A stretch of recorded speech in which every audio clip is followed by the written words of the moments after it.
Hi Taurus, welcome po sa ating channel. Ito ay inyong Monday Goodbye Tarot reading for March 2025. Please be reminded kung naka-resonate kayo, comment down. Kung hindi kayo naka-resonate, ibigay niyo po sa iba kasi general reading po ito. This is for you Taurus ngayong March 2025.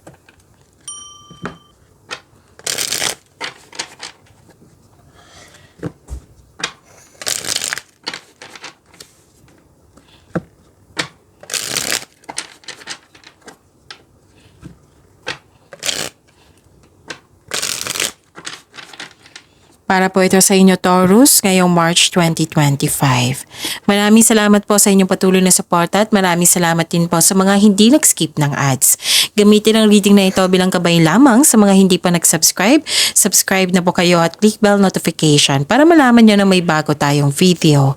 Para sa mga gusto magpa-reading po, may lumabas dyan sa screen nyo ngayon. Panoorin nyo po asuntin ng instruction. Spirit Guide, mga ganap po para kay Taurus ngayong March 2025. I need 3 cards po.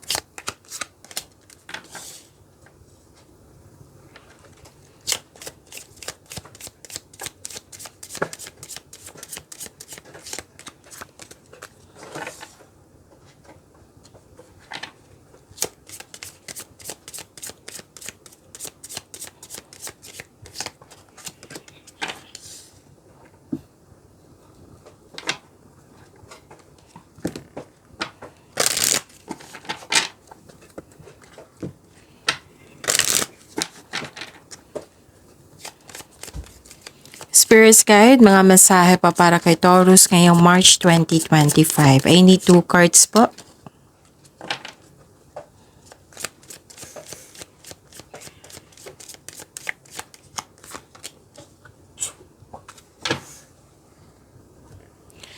Okay, Taurus, ngayong March 2025, career stability, nakikita ko dito, may dumating na opportunities na binigyan mo ng long-term plans. Nabibikatan ka dito, nahihirapan ka, you felt guilt, you felt guilty, may sacrifice, pwedeng nahihirapan ka sa paggawa ng desisyon. Nakita ko dito, nag-aaral ka, pwedeng nagbabasa, nagsaliksik sa internet or sa libro, sa newspaper, para may makuha kayong clarity at kaalaman. Nakikita ko rin dito na malalaman mo ang may malalaman kayong sekreto sa buwan na ito. The choice is clear for you now. Again, the choice is clear for you now. Follow the wisdom and truth you feel in your heart. Smile, you will soon experience a wonderful journey of inner discovery. Wow. Spirit Guide, ano po yung energy ni Taurus ngayong March 2025?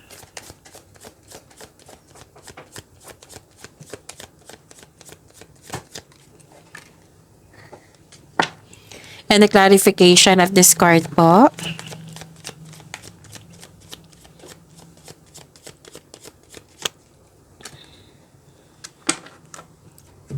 Kung may narinig kayo or may nakita kayong repeating message, meaning to say pinupush ng cards nyo yan kasi ang ilan sa inyo hindi pa binigyan ng atensyon.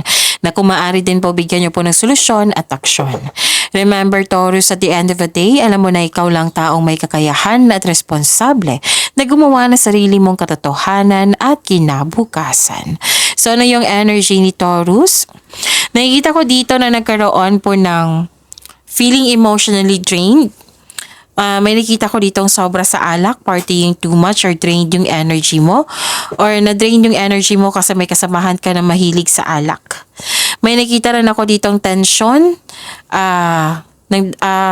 Tension sa friendship, pwede. May ganap na gossip and boundary issues. Hindi kayo nagkaroon ng mabuting connection dahil sa hindi pagkakaunawan or may taong hindi maganda ang turing sa iyo. Mag-ingat po kasi pwedeng concern ito sa iyo or may concern ka sa isang tao. May nakita kasi ako ditong taong nakipag-inuman, nakipag-flirt, magkakaroon ng affair. So protect your inner peace, sabi po ng card dito. Accept and move forward towards to your goal. Nakita ko dito na nagkaroon po ng may malalaman, nag-clarify siya sa oracle cards niyo na may malalaman kayong sekreto mula sa isang tao. Makinig po daw kayo sa inyong intuition. Maaaring may panawaging spiritual na parating sa iyo.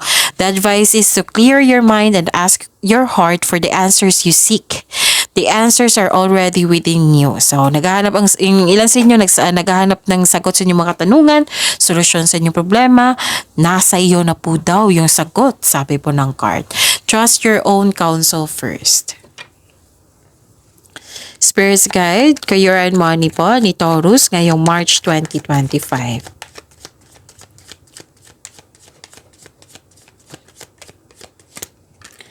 And the clarification of this card po.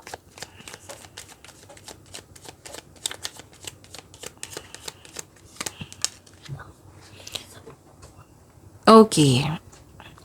May nakita ko ditong hanging on, fear of letting go, feeling trapped, nagkaroon ng pag-iiwas. May chance na babalik yung tao na loko sa'yo, kaya mag-ingat po. Regarding to sa career and money nyo ha, siguraduhin na kung gagawa kayo ng best choices, best decision, siguraduhin magkakaroon siya ng, siguraduhin karapat-dapat, siguraduhin nagkaroon siya ng sapat, binigyan mo ng time para pag-isipan ng mabuti. Okay? Nakita ko dito, nagbigay ka ng mahabang pasensya. Naghihintay ka dito eh. You're waiting. May sacrifice nga dito oh. May sacrifice din dito sa oracle. May sacrifice din dito. May hesitation. May suspension. Kung nag-aantay ka ng job opportunity or kontrata, there may be delays and frustration. Same thing sa kaperahan nyo. Tapos wag po daw kayo magdesisyon agad na mag-invest or maggasta sa isang bagay. So, pag-isipan ng mabuti kung karapat-dapat pa. Dalawang card na mismo nagsabi niyan. So, may pagsasakripisyo dito or pagsusuko, bagamat ihanda ang sarili kung karapat-dapat ba. Nag-iisip ka dito pero hindi gumagalaw. So, nagkaroon ng delay, nagkaroon ng pag-aantay. So, this card asks you to try to invest your time wisely while you wait. Spirit's Guide, Love, Life, Self-Love, Partnership, and Romance ni Taurus. The clarification of this card po.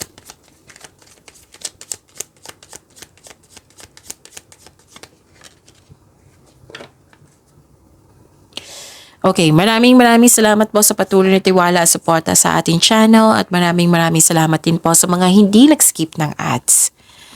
May parating na partner na mabilis at posibleng bata pa sa iyo or ito ay isang youthful attitude pa para sa mga single.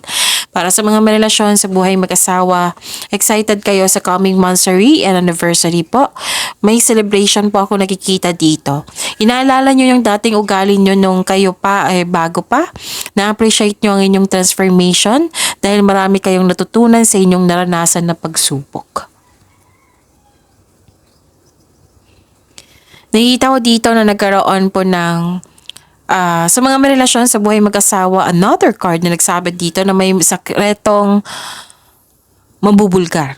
Nagkaroon kayo ng honest conversation. Sa mga single dito, may malalaman ka sekreto mula sa isang tao. So, ilang beses ito lumabas ha, so pay attention. Okay, so pagyamanin niyo po yung blessings sa binigay sa inyo, Taurus. See you tomorrow. Please like, subscribe, and click po button for notification para updated po kayo sa daily tarot reading natin. Maraming salamat po.